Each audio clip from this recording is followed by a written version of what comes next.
Hi, this is Shane Starr, and it's been a while since I've done a video, and I'm going to be talking about something that's been on my mind quite a bit for years, actually. And I've come at from a bunch of different ways, and we're going to try again tonight.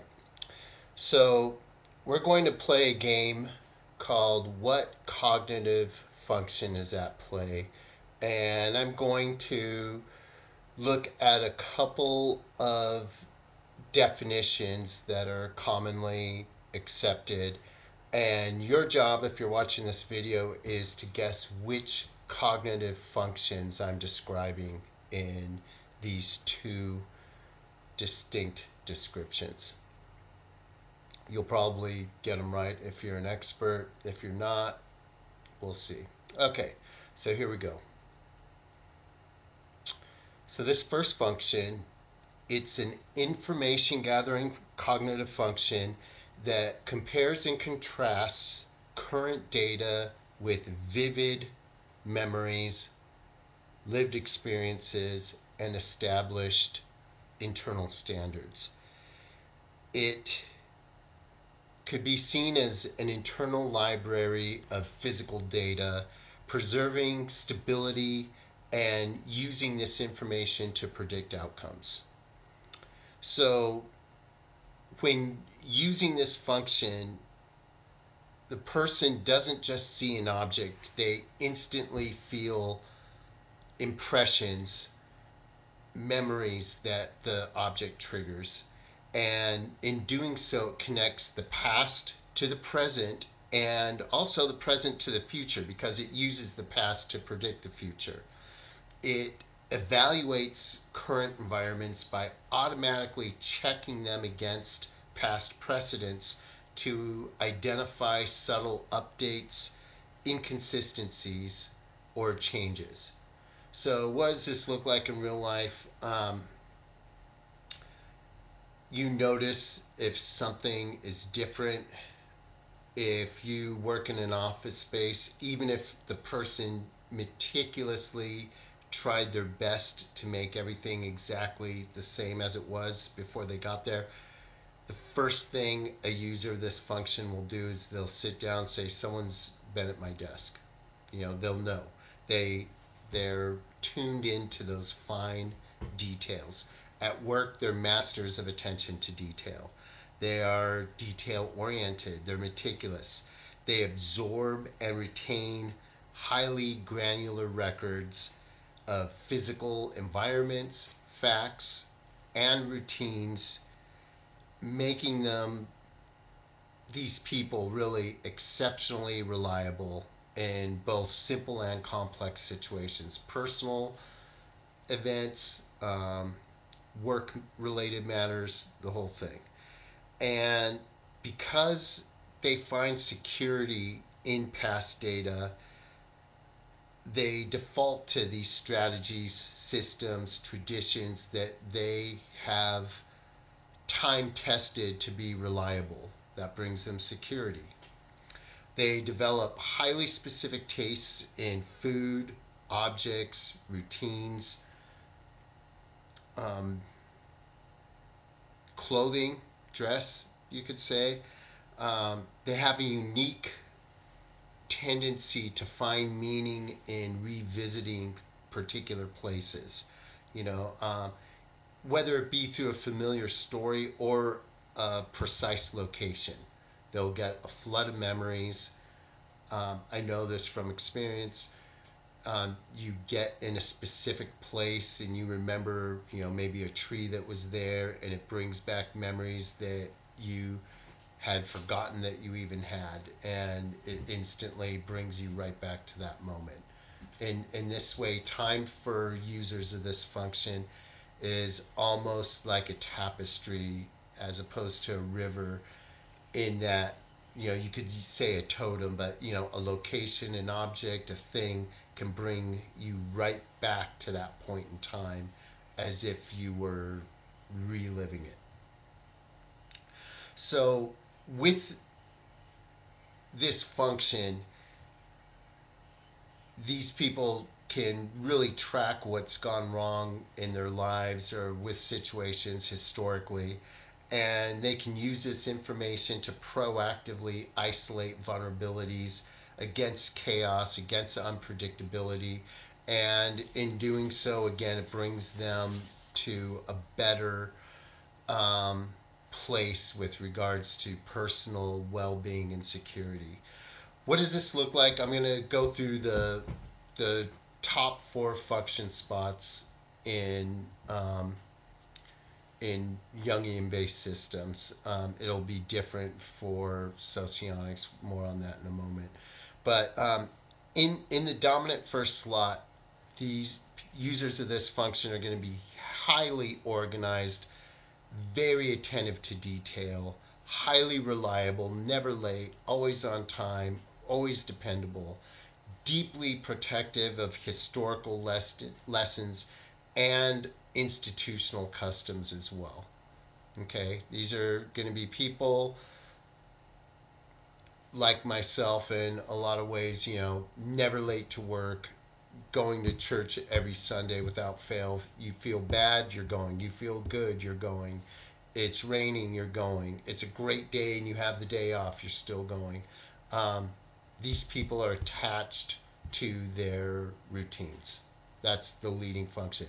Now, if it's in the creative function, these people are similar, but they'll use stored historical context, practical systems, and routines again, and rules to systematically organize not just their own lives, but also other people, teams, goals, um, groups of people, whether they be social or work related.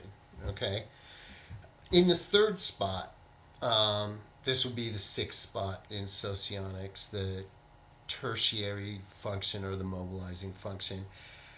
Users of this function will be very well. They'll they'll sort of have their own little personal brand of this function. They'll rely on really in I would just say personal histories, their own little unique branding and way of using routines in a kind of simplistic way to ground their abstract theories, and they usually use time tested routines to sort of decompress, de-stress, and they take pleasure in those types of activities. Kind of like having that one drink of wine when you get home from work or something like that. Okay, and then finally in the inferior function, users of this function, but in the inferior spot or the suggestive spot in socionics, it would often lead to a rejection of routine or a neglect of attention to detail. These are people with, grand ideas, but they forget the details. Not so reliable. Um, time, being punctual, um, being attentive to duty, attention to detail, that kind of stuff stresses them out. They're not that good. They need someone else to provide that structure for them. So that's the first function.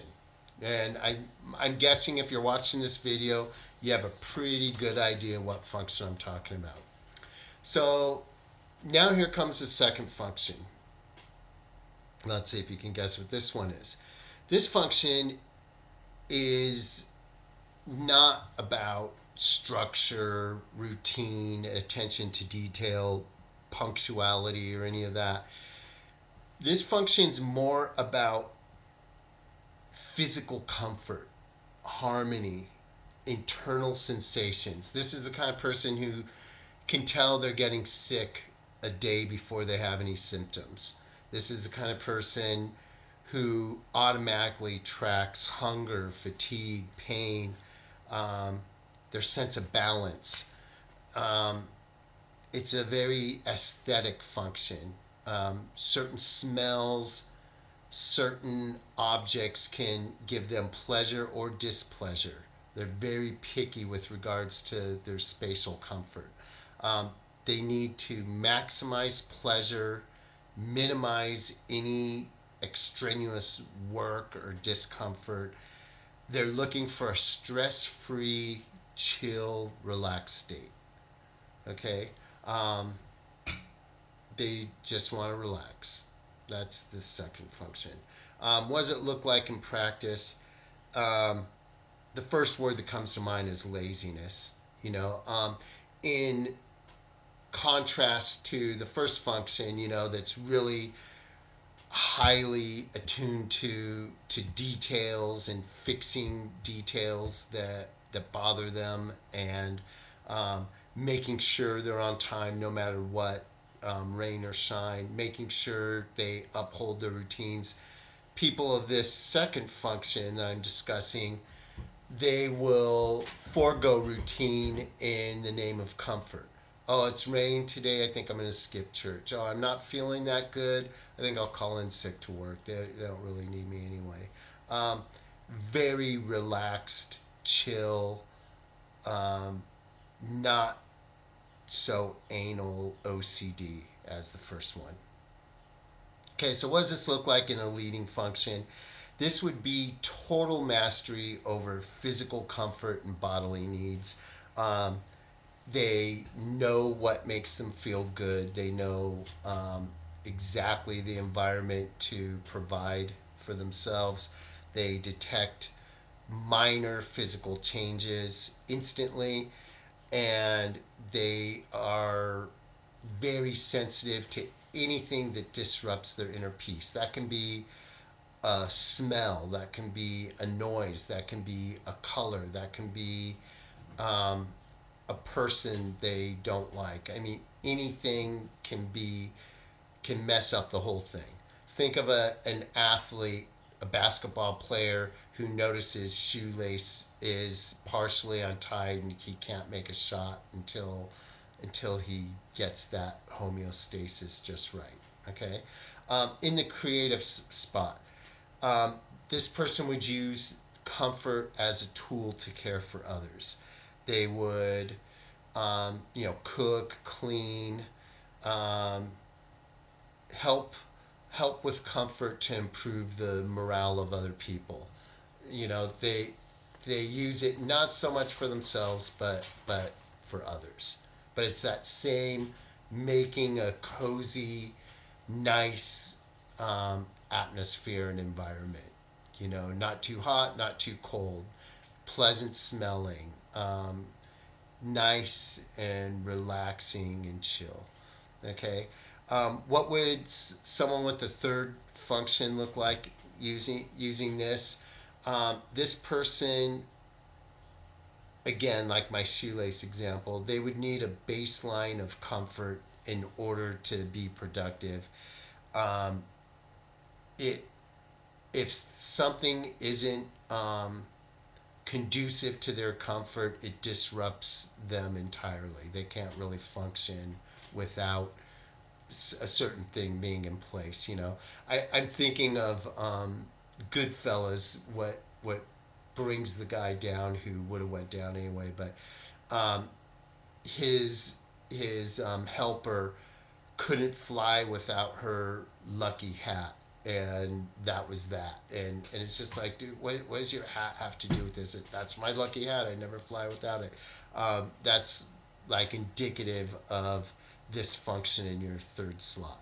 Um, they might need gentle reminders to take care of themselves, to eat, sleep on time, to get enough rest, to take care of themselves. Maybe, you know, they're going to have a feeling of the function, but they they're not as good at it as they think they are. And then last but not least, this function in the inferior slot would be simply someone who craves all these things: the comfort and the coziness, and the the physical homeostasis that makes them feel good, but they're unable to provide it for themselves.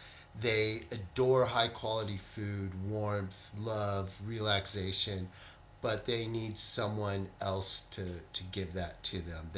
They're not producers of this. That's why it's a suggestive function in socionics. It's filled by other people, not themselves. So people users of this function in the inferior slot would this would be fifth slot in socionics, but they would be deeply grateful when someone fixes their physical environment. Okay, so yeah, there it is. Those are the two functions. So where are we at with regards to these functions? Which one is which?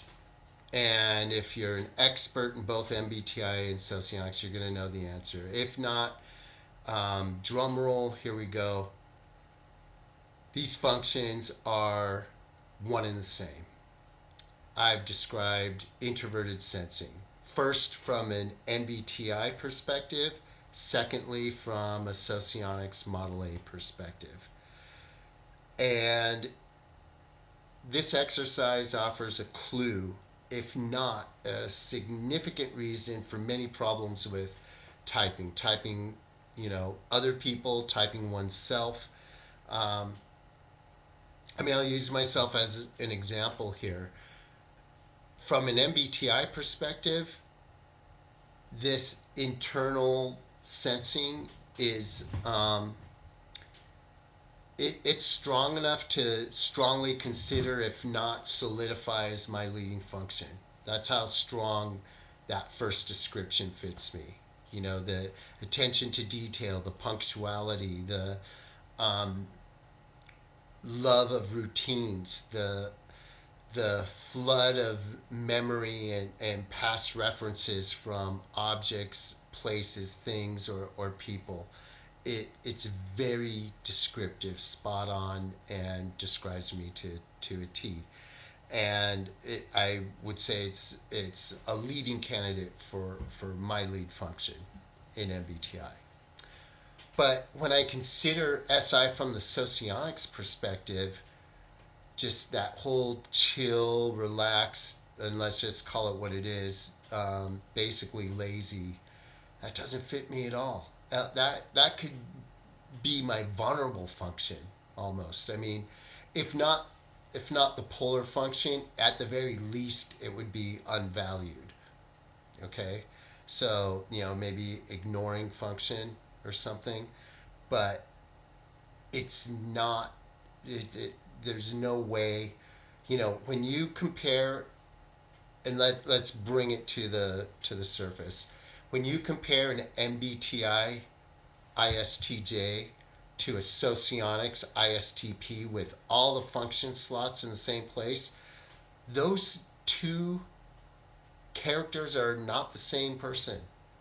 One is punctual, attention to detail, highly organized, routines you can set your clock on. The other person's chill, relaxed, lazy, not very punctual, not very attentive to, the only routine they're going to have is video games when their friends call. You're not talking about the same person. But on paper, if you look at the function slots, it's the same person, but it's not. So again, I've seen little bits of criticism of my own typing journey here and there. It's like, yeah, this guy thinks he's one type, he thinks he's another. Let me say it one more time. I've never been confused about who I am and what my personal characteristics are. Going all the way back to 2019 when I first started this journey, 7 years later to now, the picture really hasn't changed. What has changed is my undying devotion to whatever system I'm considering myself in, and therein lies the problem. Because if we're looking at SI, it's like in one system, that would be my leading function. In another system, as I said, I could consider that as a possible polar function in the other system. and at the very least, it's unvalued. So let me zoom back out to the larger problem, and that is until we have a set standard of definitions, and I mean precise scientific mathematical definitions of the functions which lead to more precise descriptions of each of the 16 types, we're going to have problems, epitomized by my own journey, but shared by many others. A lot of people keep quiet about their own struggles on this. I haven't. Um, but we will until we come up with a single standard in typology. We're going to continue to encounter problems in typing ourselves and others accurately. That's all I have for tonight. Hope you enjoyed it. Have a good one. Peace out.